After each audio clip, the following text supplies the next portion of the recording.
Welcome to the Get Your Act Together podcast. I'm your host, Kelly Reynolds, and today I have an exciting guest on our agency series. Welcome, Caitlin. Caitlin, can you introduce yourself? Thanks for having me. Yeah. Sorry, I'm running you right over in the beginning. Can you introduce yourself and tell everyone about your business? Absolutely. I'm Copple Masingill. I'm the founding partner at Full Swing PR, which is a PR agency. I started it in 2019 and began to scale it about a month before the pandemic hit. So it's been an interesting ride. We're coming up on our 4-year anniversary and just had our first 7-figure year this year. So we're really excited to be among the 2% of women-owned businesses that do that. That's amazing. That's amazing. I can't wait to hear all about that. So what made you pick an agency? Like, what made you say PR agency is the way I want to go? Oh, it was not that intentional. I actually just kind of built the business in a weekend after quitting my job at an agency, and really just was aiming for like low 6-figure solopreneur life. Best case scenario. I had a 2-year-old at the time and really wanted to be able to spend more time with him and still be, able to pay my bills, etc. But I had no ambition to actually build a business with employees until I started learning more about the plight of women in business, if you will. And I think beginning to realize that who I was most passionate about working with are underrepresented leaders. So LGBTQ founders, BIPOC founders, folks who are often left out of the media conversation, and figuring out a way to elevate those stories and also grow an amazing team of underrepresented folks in even the PR industry was a cool way to go, and a way to fulfill kind of my personal mission, which I would say is to get women more money, more power, and into positions of decision making in our country and our democracy. I love it. PR is just a vehicle to do that. I love it. So what was the turning point for you then? You said you were going to start out as this, solopreneur. When did it become an agency? Like, how did you get there? I would say that 2 factors really made me want to scale the agency. I think I'm also just the type of person that if someone tells me I can't do it, then I want to do it like twice backwards in high heels, That's just my personality. And I think like once I heard this stat that only 2% of women-owned businesses ever, hit $1 million or more in revenue, I was just horrified by that, because I just kind of decided to make it my new feminist challenge to do it. I also had the encouragement of a longtime friend who is building a law firm in multiple states with his wife and business partner.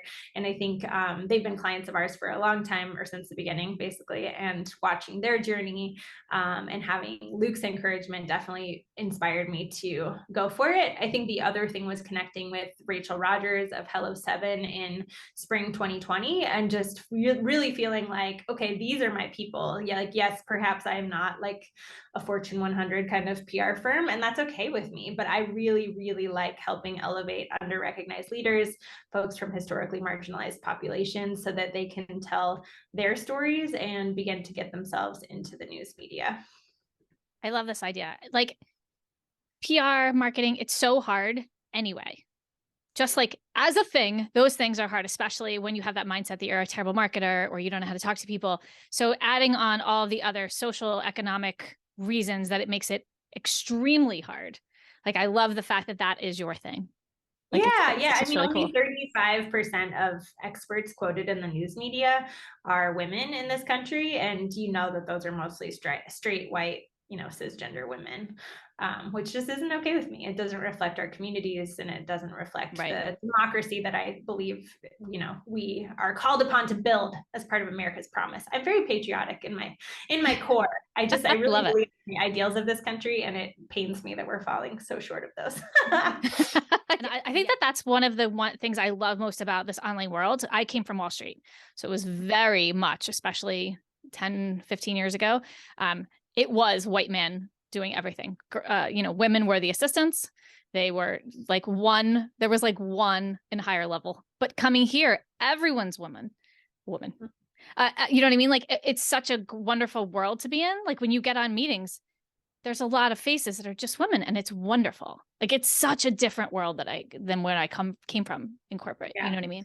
I think it's just really empowering to think about how we can build things differently. And that's what I've really appreciated about the Hello 7 community, is just having other folks in my orbit that I wouldn't otherwise meet without, the power of the interwebs and Rachel Rogers. Like, I Yeah. would never know that there were other people that felt this way and like wanted to do things differently.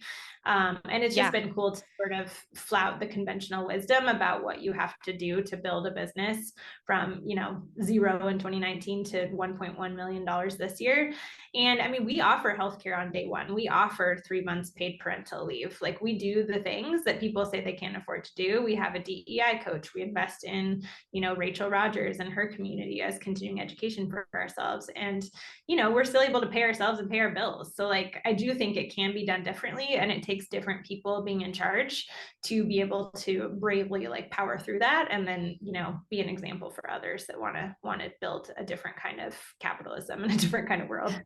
So tell me more about this, because I love this idea that you pay your people well and you take care of them, because I feel like that is not the norm, right? Most of the businesses that we work with. It could always be better. I think for me, like there's a woman I like love to follow named Chani Nicholas. She's an astrologer and has a free app, and I highly recommend it if you're into that sort of thing. But she's also queer, and she's built this incredible business that has $80,000 minimum wage. And I think that is so badass. Like, I mean, we're not at that level yet, but we are paying a living wage, and we have an internship program and start all of our interns at $20 an hour, which makes them very happy and, is important and good. And we definitely pay a competitive wage. And I think where we've struggled, honestly, is with paying ourselves. Myself and my business co-owner, Holly, we have always had to pay ourselves something, but I don't know that we've always paid ourselves what we are worth, right? But that's part of having skin in the game and growing and scaling. So I think that's an interesting mindset, because I feel like some people are just going to take all the money for themselves and then like shortchange everyone else. Or the other side of that is, I'm going to pay all of my people, even if I don't pay myself, even if it's not enough. You know what I mean? I feel like there's, yeah. And we err on that side. And it does. I mean, I think the thing that people don't talk about enough probably is like, oh man, it would be so cool to make $1 million. And yes, it is cool and it feels great. Pat myself on the back. However, it is very different than me personally taking home $1 million, or Holly and I splitting $1 million, right? That is not the world in which we live. It is also easy to spend $1 million on staff and on, all the things. And so I do think like it's important to talk about profitability too, like in the professional services world that we're in as agencies, like 40%, 50% profit margins are what typical accountants will tell you to shoot for. I'm pretty comfortable with like 20 to 30% because I want to be like a good person and like have a business that I feel like is fulfilling, our values and our social mission as well. And I want us to be able to say yes or say no to things that matter to me, even if they're not necessarily like the bottom line choice, right? So when you say like that 20, 30%, is that after you guys pay yourselves and your people, right? Well, it depends, because usually when you have, an S Corp, which is what we became after we became business partners and transitioned from like a traditional LLC, we take a salary that is low on paper, and then we pay ourselves owner's draws, right? And so the owner's draws can come out of the profitability for sure. Yeah, like this is all the little stuff that no one really tells you about in the beginning, right? Yeah. Like, and then somebody says you should go get an S Corp, and then doesn't explain why, or they, like a lot of people are like, I got my S Corp, I have no idea why, or I don't know what I'm supposed to do. And so that's why I ask all these like things. If you have more than $60,000 a year in profit. So for example, that first year I was in business, I did like 136, right? And it was just me. So my expenses were very, very low. And so of course I had more than $60,000 in pure profit. And so I ended up paying a ton of taxes because I was not an S Corp yet. I was kind of okay with that because I think in my mind at that time, like just saving 15 to 20% and knowing it was going to go away made me feel safer than, dealing with like a bunch of accountants and stuff. But it quickly made sense for us to, find an accountant partner that worked well with us and, invest in a bookkeeping team, which actually is not that expensive in my opinion for how much stress they remove from your life. Right? It is. Everyone's like, I don't want to pay for that, but it's so much, little money for taking that off your plate. it can be really freeing, I think, to do that. And then I think just, just like if you're somebody that, like I think a lot of women, like we inhaled this belief that we're like bad at math, right? And we're not good at finance, we're bad with money. And just try to dip a toe into reprogramming that belief, if you will, like whether it's, listening to personal finance podcasts, whether it's, actually going and getting a financial advisor for yourself in your business. Yeah. All of those things are really important. Reading books like Profit First, like I think is very understandable, even if that's not the system that ends up working for you. My business partner, Holly, is also obsessed with this guy, Ramit. Do you know who I'm talking about? I forget his last name, but he's big on Instagram. I feel like if you Google money and Ramit, it will come to you. I don't know that one. That's kind of to look at that. I've been listening to a lot of Brooke Castillo because she just talks about making money and being rich. And like, it's just normal and we're in business and we're supposed to be making money because it's not a hobby. So yeah, totally get that. Like being okay with it. Like I'm good with talking about numbers, but a lot of people are not. And in fact, last week, or the last interview, not last week, on this podcast was Louisa Alberto, and she is a finance agency for women. Oh, cool. And it was so, like, I love her and I want to talk to her about money all the time because of that. Like it's so empowering when you know what's happening, when you're not scared about it, Yeah. And I think, one of the things that Hello 7 talks a lot about is the idea of $1 million decisions. Like what are the decisions that a millionaire would make, and how can you, at least dip a toe in making those decisions for yourself? So I think oftentimes for women, it's like, okay, what can I just take off my plate? Like, how can I buy my time back? Because if I'm not cleaning my house, if I'm not, doing my own laundry, like that's more money I can spend, developing myself or building my business. Yeah. Or just chilling the F out. Like some days, especially like you have kids. To yoga. Right. Like I just want to sit quietly somewhere without anyone talking to me for half an hour. Like that to me sometimes is just self-care. And that's like, being able to get my brain back to a working place where I can think again and create new things for the business. Yeah, I'm not getting a lot of that right these days. Do you have children? I do. I have a 9-year-old son. And his birthday, and then there's Halloween, and then there's the holidays. And I feel like the fall all of a sudden becomes a blur. And I fight very hard to keep my sanity through all of that. Like what's business, that like whole workforce or workplace balance, or what, like all of that kind of stuff where, you preach, I have to get my life together. I have to breathe. And then you get in the middle of it and you're like, how did I get here? How is it such a mess? And I feel like that's where we are this week. Yeah. I've got a 6-year-old, so it's fun. Sometimes I do miss when they take multiple naps a day, but now he's in school, so that's good. Yeah, he's still get a break. So, all right. So tell me about your team. What does that look like? Are they all employees? How many are there? What?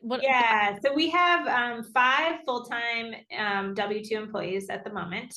We have been as big as 10. We are in hiring mode right now for 2 to 3 positions, it looks like. So we're, I think part of growing a business is also that it always feels like the business, like a child, is growing out of its clothes. And so, like for my son who is 6, I'm constantly wanting to buy size 8 to 10 clothes because he's also a big 6-year-old, but he also grows really fast. And I think it's kind of similar with like figuring out who to hire, because I'm trying to think of like, who are we going to need 3 to 6 months from now that can also fill the gaps that are like, keeping me up at night right now. Right. So, because you're going to have to hire them. You have to like figure out who to hire. Then you have to hire them. Then you have to train them. That's a couple months. Totally. Before you can like, here you go. So you have to know who you're going to need in a couple months to prepare them, like reverse engineering. Definitely. And I just remember even, from my own life, like whenever I had a new job, like prior to starting my own business, I felt like it takes you like 3 to 6 months to really get your feet under you and feel confident and not just feel that like achiness in your brain that means it's growing as you're absorbing all of the information. So it's a lot. And so I'm hopeful that we will be growing as we get into Q1, because we've sold a lot of services this quarter, which is great. Now we have to deliver those services. Isn't that funny? Like how this online world, this like small business, it moves so much faster. Like 1 year in online business is like 10 years, I feel like, in real life. And I'm glad it's that way for you too, because I feel the same. Right? Like all of a sudden you're like, wait, how did this all happen in a month? And trying to plan for that. So like how How do you plan for that? Like, how do you look 6 months out when 6 months seems like 10 years and try to figure out what you need so that you can hire the person you're going to need? Like, you've sold all these things and now you have to deliver, and then figuring out the resources. Like, how do you plan over the next 3? Do you plan? One, Yeah, we how do. far out do you plan, and what does that look like? Yes. So we have a 1, 3, and 5-year vision for the company. And I will tell you, I feel a lot more confident about the 1 year than anything else because it does change so much. I Yeah. look back at what our, even our 1-year plan was for this year, and it changed tremendously. We're also sticklers about SOPs, so standard operating procedures, and we My make a favorite. ton of Loom videos for all time. I feel bad for whoever has to read them someday, or watch them rather. But they are, I think, the infrastructure of the business and make it much easier to onboard people. So I see the wisdom of our operations manager in making us do those. She's And smart. we've also invested in our operations manager, who's a total rock star, and put her through the Ops Authority program. Have you heard of the? Yeah, DOO. I'm a DOO. Oh, cool. Okay. Yeah. I was like, if you love SOPs, perhaps you are. Um, so we put her through that certification program, and it's just been really huge. She walked Holly, my business partner, and I through this strategic mapping exercise. And then we were able to do that with our full team a couple weeks ago when we had our in-person retreat. So we're an all remote team. We live in basically 3 states at the moment: Washington, Idaho, and New York. And so we were all together in upstate New York picking Oh, apples, nice. photos, and also working. And it was great. And so we did a lot of planning at that time, which was great, looking ahead to this next year. That's amazing. I may have been her strategic mapping coach. I was Oh, that that's so for a funny. long time. That's funny. I don't know which round she was in, but I might have been her coach. She That's really just funny. finished. I feel like she finished this summer. That might have been me. Oh, that is so funny. I'd have to look it up, make Yeah. sure. That's really funny. Yeah, it's a great program. And like that idea of like the strategic mapping and then the strategy and the running of it. Yeah, that's awesome. It's awesome to have that. If anyone like listening is at that kind of 6-figure level where maybe you're relying a lot on contractors, I think the single like most game-changing thing that we did to get on the path to 7 figures was hiring an operations manager. So see people's operations. I'm like the biggest preacher of operations and systems and keeping everything running well. And yeah, so here you go. Here's from a client side talking about that kind of stuff. Yeah. I mean, I did a podcast a couple weeks ago. It was all about like everybody thinks they need leads. And then if they get a whole bunch of leads, their whole business will break because nothing else is running well. Yeah. And they can't handle anything. And then it's a mess. And then there's some poor VA trying to piece everything together and no one knows what's going on. And there's just someone in the corner crying. Like, you know what I mean? Like the reason for it. So yeah, I mean, it was interesting. So Holly and I actually, we've skimped on our own kind of assistant support because we really wanted to make it work with the ops manager. Yeah. And then of course, I think it's a great rule of thumb. If you have someone who's a top performer, you hire them an assistant, which is essentially what we did for a hot minute. This person is also very talented. So she's kind of been a wonderful floater in terms of doing what we need at the moment.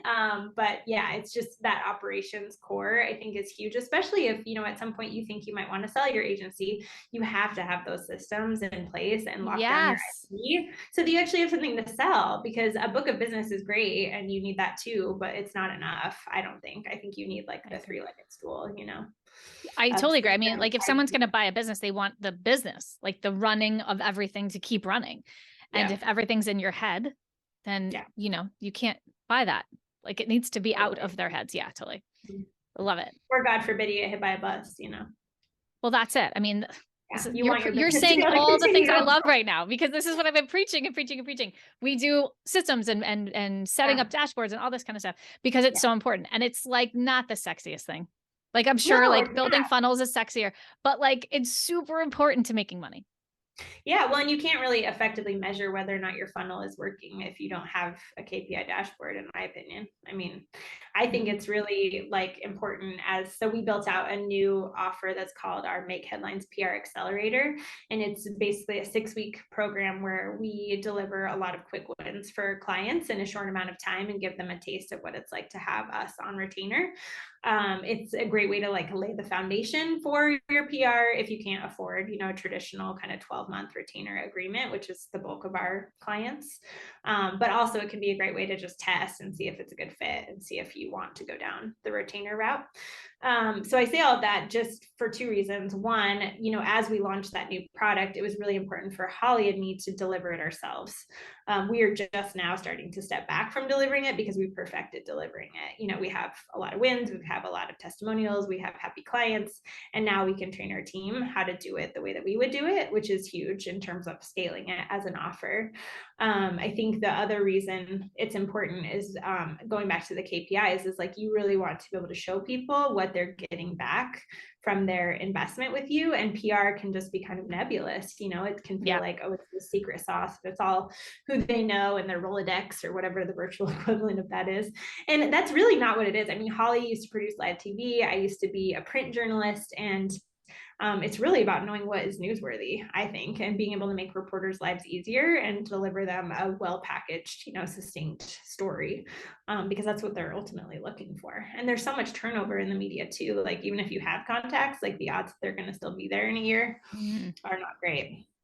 So we've had clients in, all of the kind of household name top tier publications, and it's not because of any special, secret relationship that we have. We built relationships, but it's because we deliver good pitches.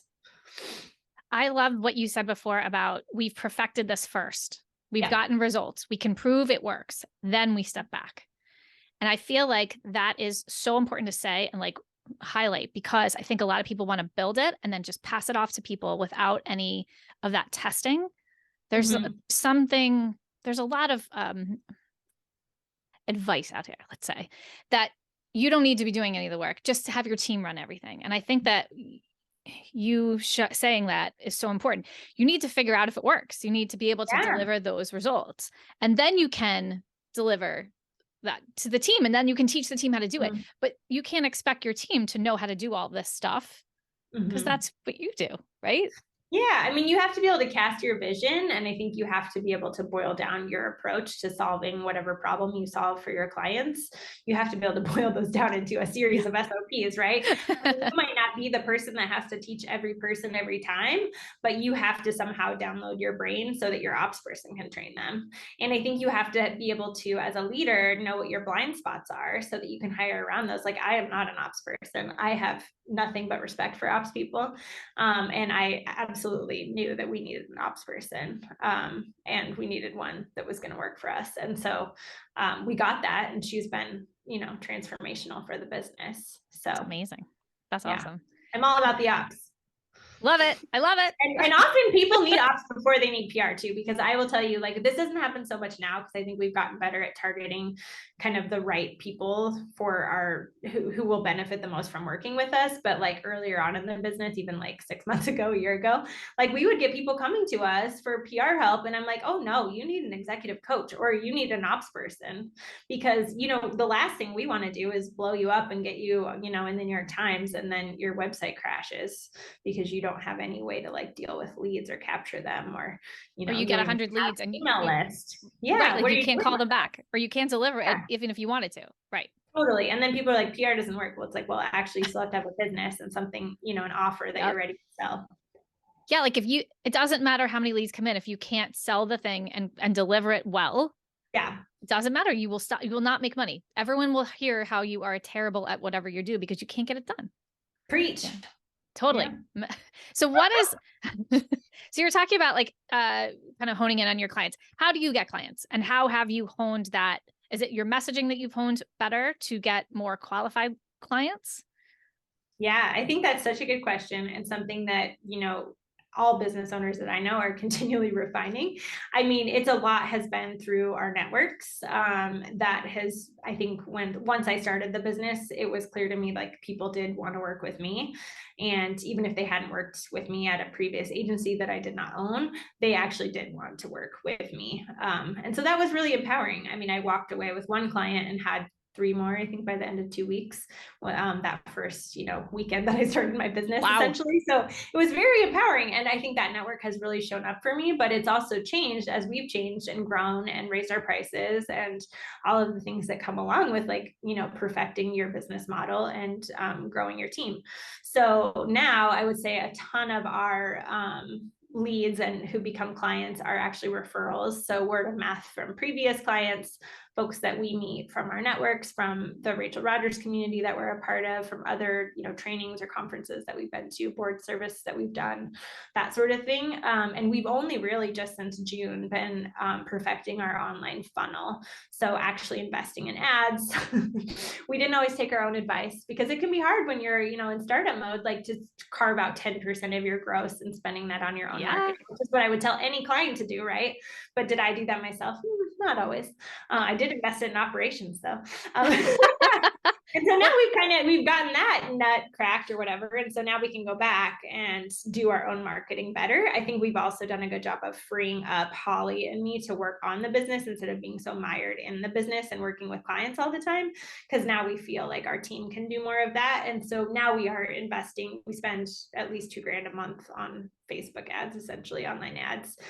We're beginning to dabble in YouTube. We're starting our own podcast. So you'll have to come be on mine. I would love it. In Q1 in January sometime. So yeah, so we're starting to do more of that content creation and perfecting kind of our own funnel to get folks in the door. Got it. Yeah, I think that's always like an interesting way of like, especially when you're by yourself or you have long-term retainer clients and then that was us. I have 2 clients we had since 2016. Like they've just been here forever, So there wasn't a lot of, I didn't have a funnel built. I didn't have to do ads and we've been rebuilding and rechanging. It's not a word, but you know what I mean? Changing things for a little while. And so I'm always fascinated. Like, is it ads? Is it network? How are you building that? And then getting that messaging right. Cause that's your thing, right? The ops is my thing, but the messaging is your thing. The messaging is important. And I think it's also got to be a fit between whatever your offer is, including like if it's a freebie, right? Are you doing a free webinar, which was a strategy a lot of people were doing 6 to 12 months ago, I feel like. And we just determined like our people are too busy to sit on a webinar. They might listen into one on demand, but like they are running, $3 to $5 million businesses in general. Right. They're not going to sit on a free webinar. Background. So chances are they have other obligations. They're caring for elders or caring for babies or, something in between. They don't have a lot of time. And so we've really been trying to figure out like, what are those done for you services that we are really good at providing and that do get people results that we can do at a no-brainer price point to get them in the door. So we did our first paid challenge, which was really fun around writing and pitching your first guest column, your first piece of thought leadership, and had a great little cohort of folks for that. I still think that was a little too time intensive for the folks that we really want to get, but we've had a few people buy our next offer basically based on that challenge. And then we're running a challenge in January that's going to be around building your PR plan for 2023, which I think will be really helpful in a simplified way. That sounds awesome.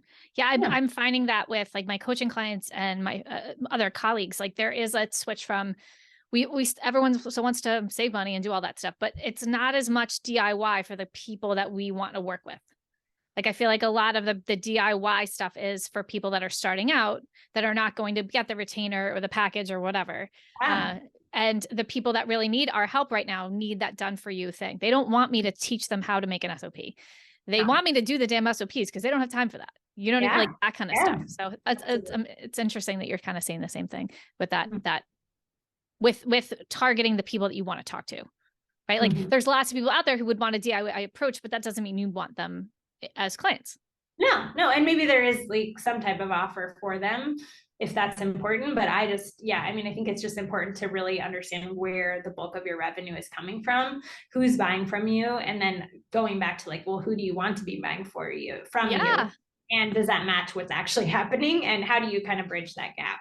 So I love that because I think a lot of people are targeting our marketing and talking one way, but the clients they want it over here, and they're not, and they're like, I can't find anybody. I don't have big ticket clients, or I don't have these and I'm like, but you're not talking to them either. Totally. Yeah. So yeah.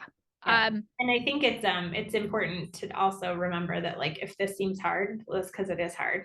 And yes, I do messaging Gateways to Sunday for other people, but you can get really too close to your business, and it's helpful to have outside help. I even outsourced. I actually hired a publicist for myself because I was like, I don't have time to do this for myself. I could do it for myself, but I was too busy delivering for clients. But I knew at the same time, if we really wanted to grow our email list and grow our reach, moving into 2023, I needed to be showing up in other places to do that. So yeah, and like sometimes you just need someone outside looking in, right? Like you can't. It's hard. Like I was a strategic mapping coach, And it's still like hard for me to look at my own business and be like, oh yeah, because I'm going to tell myself the exact thing I already thought. So why am I like, it's very hard to work yourself through, and you kind of need that person to challenge you. Yes, Like, absolutely. yeah, that's not what you really said. Did you hear what you said? I feel like to map it out, right? So what does your day look like? What at this point in this 4-year journey, like what does your day, your week look like? What are you spending time on? Is it marketing? Is it ops? Is it client delivery, team management? What does that look like? Yeah, so it still is not as consistent as I would like. And that's partly because we did create a new offer in June, which is the accelerator that I was mentioning earlier, that has kind of become a big focus for Holly and me, because it's a way to keep our pipeline for our retainer work full. And so I think from that standpoint, I'm still doing client delivery. I am also not working myself into the ground, which is great. We had a busy quarter. But like, for example, today I got up about 6:15, made my coffee, read the paper because I still get the old school local paper because I love it. Did the Wordle, then my son woke up. I made pumpkin pancakes, like from scratch. I do really like to cook. It's not really that hard, but it sounds impressive. Pancakes aren't as hard. I walked into school, and I put the little dachshund, he's around here somewhere, in his little hoodie, his red little puffy coat, and we walked to school, and it's very charming, and it's like, it's a great life. And then I settle in, and it was like 9:15 in my time, and I was like, oh, I got to be on the podcast. I better make my matcha. So, and then I was ready for you. And so this is like the way I'm beginning my day, which is really quite lovely. So I barely looked at my email so far, and I'll be done by 3:40 to go pick up my son and take him to jiu-jitsu. And usually while he's there, I either work in the lobby or I will go do a run by the Boise River. So it's good. Nice. Yeah, I love it. And do you want to be out of client work? I feel like so many people tell us we have to be, but do you want to be? I think it's about like, I want to be in relationship with our clients. I want to be guiding their strategy. I do not want to be doing quite as much execution for our clients. Yeah, understood. And I think that's where it's like, okay, I'm writing social posts for this client for a month. Like, is that the highest and best use of my time at this point? Yeah. No. However, is there anyone else who can do it? No, at this moment, because everyone's busy doing other things. So, we definitely, like I said, we're in hiring mode, and I think capacity wise, it's going to shake out a little bit better even going into January.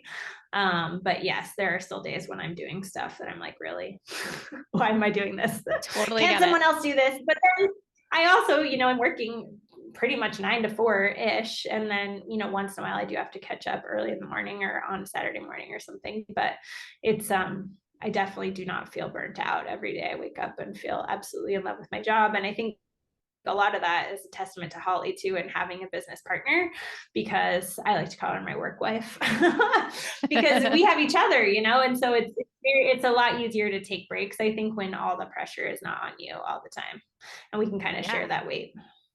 Oh yeah. Yeah. I mean, that must be lovely. I don't know how I would deal with a partner. I like to touch, I like everything on my own, but that must be lovely. Like right now I feel like everything, like I am the buck stops here, right? Like I have a team, they're great dealing with things, but there's been like a whole bunch of chaos with clients and all this kind of stuff. And it's like, I end up jumping in because I want to make sure what's going on. I want to make sure everyone's taken care of. And it's not like they couldn't, but there's sometimes where I'm the only one who knew about a thing 5 years ago because we have these really old clients. So yeah, I feel like this last couple of weeks I've been jumping in and being like, nope, I know how to do that. Everyone's like, I don't know what's going on. I'm like, yep, 7 years ago we had a thing and blah, blah, so, yeah, but I mean, I'm glad that it's so nice to hear someone say, I'm not burnt out. This is lovely. I love my job, because I feel like, especially when you're working from home, you can tend to just have a run-on life where everything blurs together and you don't have work and you don't have family. Everything is like, there's a laptop and a kid and a dog and all the things at the same time. I do have 2 dogs. Then that's all right here in this office right now. I kick mine out because he cries the whole time. He wants me to let him out. So no. if I'm recording a podcast, he's got to get kicked out, because otherwise he'll just sit there and he talks. So he won't be quiet about it. You'll just hear him talking the whole time in the background. So he's out. Yeah. It is hard. It's like, I mean, it's a balance because I think, as the folks who have kind of birthed these businesses, like, of course, we're attached to them and we want the client work to be really excellent. And I think getting comfortable with like the inevitable failure, which often I will say, like what looks like a failure to me is barely noticeable to a client and easily fixable by the team. And so I've had to let go of my own need to control everything to just let them figure it out and let them grow. And remember, like, well, when I was in my 20s, like I had bosses that, for whatever reason, they let me fail too. And that's why I got to do what I do today. So I think we all have to just be a little bit more comfortable with not being perfectionists, right? And letting folks learn. And that I feel like is one of the hardest things for agency. Anyone who comes to me for coaching, anyone who talks about agency, it's always about how do you let other people touch my stuff? How did you kind of get over that? How did you let people in and deal with clients and talk to people? Like how did you, well, I guess I should start out by saying, was it hard? Was it easy to delegate? I mean, I think a lot of it is just about being able to be vulnerable as a leader and like own your shadow side. And like, I'm an Enneagram 8, which if you know anything about the Enneagram, that's like the worst one really in some ways. It's like the CEO world domination personality. Sometimes people call us 8-holes and they're not wrong. So yeah, we can be really like not fun bosses, I'm sure, and not great, friends and partners, etc. So I think like, just knowing what is the shadow side of your personality is important, because once you integrate it, it can really be part of your superpower, really. Because I mean, I am bossy. However, that also means I have executive leadership skills. And it also means that I was able to build this amazing thing that I'm really proud of, and that I am able to inspire people to join in on this vision that I have for this business. So yes, I also should not, be an asshole. So, so it's all, it's all balanced, but I do think like that's part of it. And our team is really into the woo. We've had business astrology readings for the team, like, which are all based around my chart, because I'm the one that like initiated the thing. So then it's all about like how our charts interact with each other. So that's fascinating. We do the Enneagram, we do Strength Finder, we do DISC. That's our latest one. I'm a D, shocking. But we actually have a totally balanced team. We have somebody that's an I, an S, and a C. So we're a very balanced. That's amazing. Yeah. You should do that. Was really great. I haven't done this. I'm trying to remember. I did the Strength Finders, but I didn't really research it. Oh, it's awesome too. My coach was big in the Enneagram, so I learned a lot about being a 6 because she was a 6, and we like to worry about everything. Like, yes, we have a 6. Everything. She's so good at her job. Well, that's it. I kind of learned that it's like, well, you can worry about everything because you want to think through everything, or you can take it and like say, no, well, I have a plan for now, everything. Because as soon as someone starts talking about it, like I realize my brain starts calculating the project plan for it.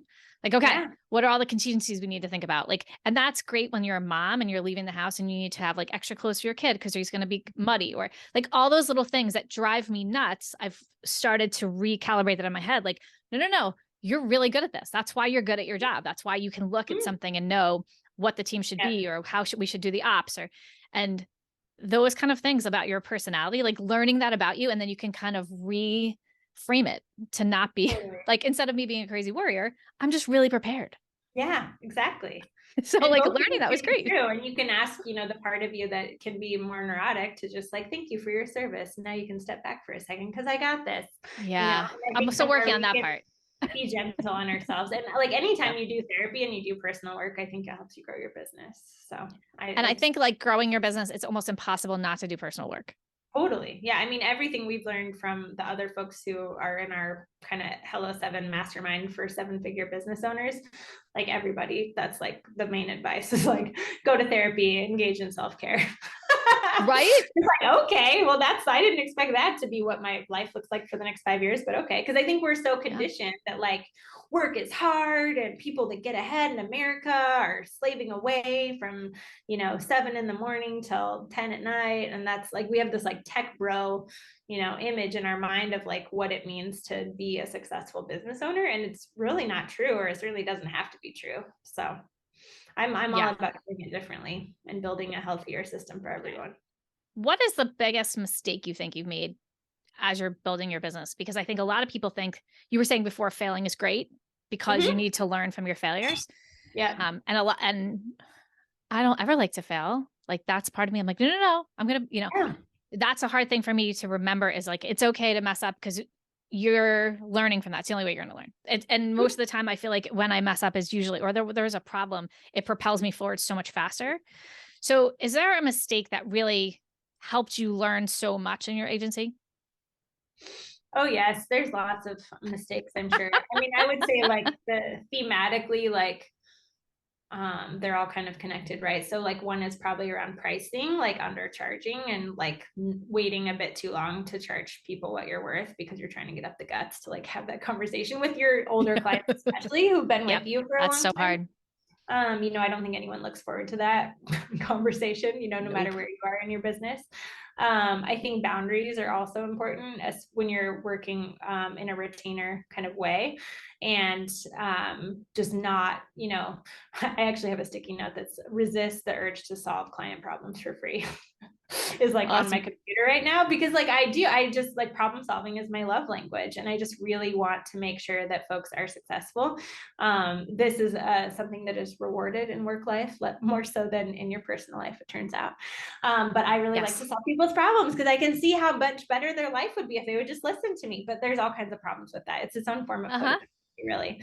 So yes, boundaries around all of that is, I think, really important. And then the other thing that has been hard is like hiring friends or just like getting to really like people that work for you and then having to make a change. I think finding that balance between, folks who, we have a lot of folks that want to work for us, which is a great problem to have because of our mission, right? And because of our commitment to anti-racism and LGBTQ equality, et cetera. But it's can be very hard, I think, to really care about someone as a human or be friends with them and then have to make a change for the good of the organization. So I feel like the hiring, that kind of thing is always so hard. I feel like those are the biggest mistakes in the beginning too. Those, my first couple of hires, they were lovely people, but they were like the worst hires in the world. Like I had no idea what they were doing. They were a bad fit. And then I was mad they weren't psychically knowing exactly what I wanted to do. And they weren't perfect, like all that kind of stuff. So I know we're almost out of time here. So I want to ask one last question. Sure. Because I have a lot of people that are coming to me thinking about agency. I've been talking about agency for a while, and there's not a lot of people out there talking about that. And they kind of come and they're like, well, I'm thinking of starting an agency. And I'm always like, are you sure? And because it's not easy, because business isn't easy, right? Yeah. So what do you think one of the most important considerations is if you want to start an agency? Like, what do you think? Do you need something in particular? Is there something you need to think about that you should have on, hand? What do you think is like one of the most? I mean, I think that you need to have some clients before you start, or a trust fund probably, but you need to have some kind of revenue, some kind of business model that works. You need to be selling something that people want to buy. I think the more you can niche down, the better. So really focusing on who you want to work with and only talking to them is a very smart way to go. And I think you also have to be really comfortable with sales, because at the end of the day, if you're successful, like your role is increasingly going to be like paying the bills. You're not going to be the person like pitching Time Magazine or whatever, like if you're in my world. It's funny how that happens. Do that. And sometimes it can be kind of fun because I'm like, oh, I still got it. I can still pitch stuff and get success for people. Look at this thing I just wrote. But, by and large, like I'm responsible for selling and for, casting the vision that's going to take us to the next level. Yeah. And I think that was a bigger surprise, I think, as I was growing, that as I got out of more of the day-to-day, which was great because, there's lots of chaos in clients, businesses, and I couldn't do all of that. Yeah. But like the idea of that, it was shifting so much towards sales and marketing. And I was like, did I want to do this? Like, did I want to be this person all the time making videos? So yeah, I think that's a interesting, like when you get to that point, things change. Totally. I mean, I think the other thing that is important to think about is like, how do you really feel about scaling, and, why do you want to scale, and what number is kind of the number for you? Because really, when we think about what we want our lives to look like after we exit this business or just draw a salary from it, or, whatever that might look like you have to get to $2 to $3 million to be taken seriously for purchase by another or acquisition by another. So I think it's just, do you have the stomach to do that? Because there will be times when your life isn't super chill and you may feel burnt out. Like I had strep throat a couple weeks ago. It was definitely related to overworking. However, this week is great, and we're hiring some people and it's all going to be fine. And I would say by and large, like my life truly is great and I feel absolutely in love with this business. And I've always been the kind of person person that like would work, whether I was working for someone else or myself if I needed to.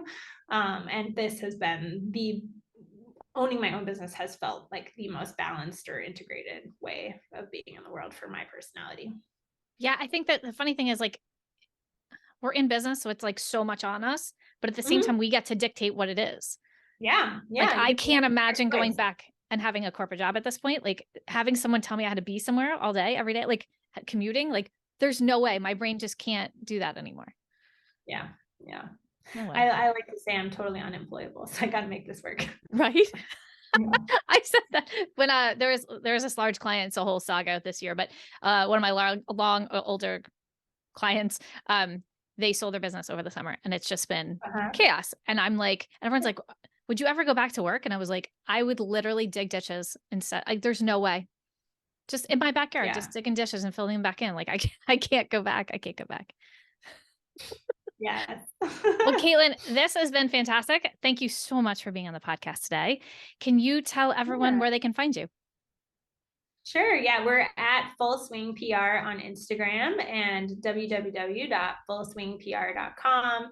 I also am pretty active on LinkedIn and Twitter. So you can definitely find me as a real human there. Awesome. And we will put all this information in the show notes so you can find Caitlin. And thanks so much. Awesome. Thank you for having me. Have a great day. And then we'll talk to you next week. Thank you so much for joining me this week. If you have an agency or want to create one, come join my Facebook community, Get Your Agency Together, where we talk all the things growing and scaling your agency. For show notes and more info on all the things, head over to reynoldsobm.com. Follow me on Instagram and Facebook at ReynoldsOBM,